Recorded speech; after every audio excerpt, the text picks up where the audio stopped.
Watch Jon Wertheim talk with Sloane Stephens after her first-round win at the 2019 Australian Open, Melbourne. That notion about the pivotal seventh game played out in a topsy-turvy manner in fifth-seeded Sloane Stephens' 6-4, 6-2 first-round win over 93rd-ranked Taylor Townsend. In the first set, Townsend served at 3-all, love 40.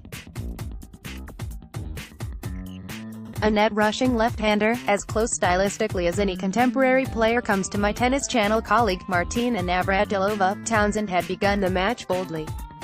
She won the first 8 points to serve at 2-love. Though Townsend had immediately been broken back, surrendering her serve at 30 with a sloppy missed backhand volley, it was intriguing to witness her inquisitive manner. She mixes it up a lot, said Stephens. She can do a lot of different things most girls don't do.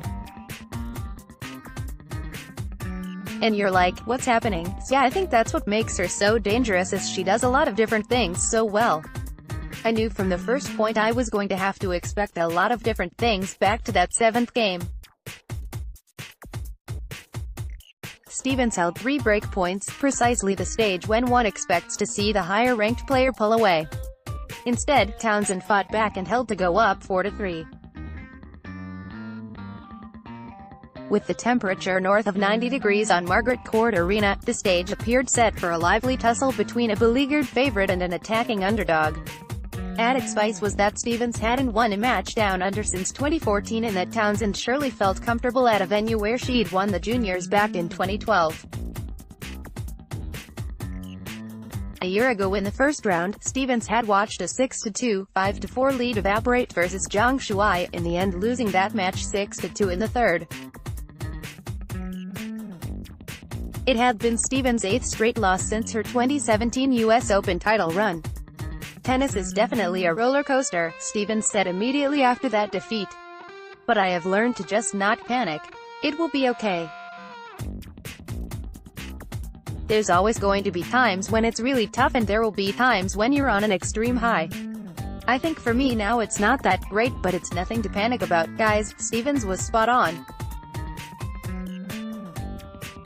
Propelled by a victory in Miami and a runner-up run at Roland Garros, by July she'd reached a career-high ranking of number 3 in the world. Currently ranked 5th, Stephens is one of 11 women who could end up leaving Melbourne number 1 in the world. Mid-match, of course, those gaudy results mean nothing. Townsend's game plan of relentless serve and volley had paid early dividends. All told, she would come to net 44 times. Hopefully, in more than one corner of the globe, a coach, a player and maybe even a parent took note, but as Townsend struggled to execute that wise plan, she only won half of those approaches. The more telling factor was Stephens' preternatural poise.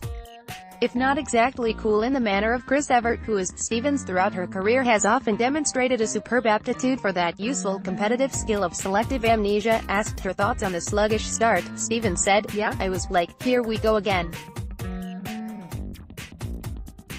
Get it together. Yeah, it's just, that's happened to me before. Yeah, I wasn't too panicked, scarcely troubled." Stephens at her best boils down tennis complexity to its essentials. React, strike, choose appropriately, be it with depth or, when necessary, crackling pace. Most of all, Stephens' extraordinary balance, posture and movement persistently keep her in command of the court. Imagine, if you will, Martina Hingis, armed with a bigger forehand and better serve. Stephens held at 15 to level the set at 4-all. Then, the court snapped for Townsend.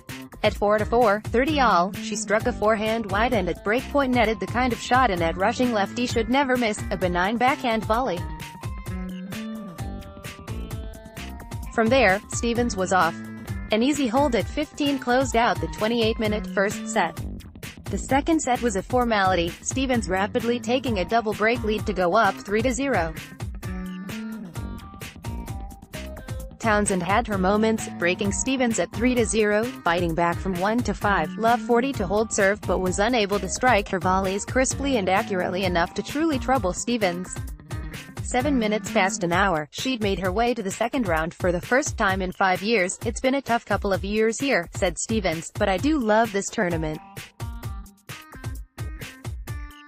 It's always tough the first slam of the year kind of getting going. Watch Mary Carrillo on Sloane Stephens, whose Australian Open history belies her limitless potential on hard courts. Another twist in Stephens' 2019 Australian Open is her sabbatical. For coach Kamau Murray, the man who'd been with her for those sparkling efforts in places like New York, Miami and Roland Garros, though here in Melbourne with Sly Black, Stephens said, "Coaching situation is the same. Everyone is still around. Like I said, Kamau and I needed a break. We are in a great space. I surrounded myself with people here that I have known for a long time that I'm comfortable with. I wanted to be happy and hopefully that would allow me to play better. So, yeah, the coaching situation is exactly the same as it was before. You just don't see Kamau physically here." 6 years ago, Stephens made a major statement here when she beat Serena Williams in the quarterfinals, losing in the semis to eventual champion Victoria Azarenka. But as Stephens reflected on a pleasing first-round win, she was also aware of what she'd once done inside Rod Laver Arena 6 long years ago. "I had a good result here once before," she said, "so yeah, I think I'm going to try to do it again. Obviously it is a work in progress, but just happy to get through that first match, be it past, present or future, on or off the court." Stephens' exquisite balance should continue to take her far. Kick off each day of the 2019 Australian Open with Tennis Channel Live, reviewing the day's most important news and previewing the day's biggest matches. Watch live at 6 p.m. Follow the Australian Open even closer with Tennis Channel Plus. Go to itcplus.com and subscribe now.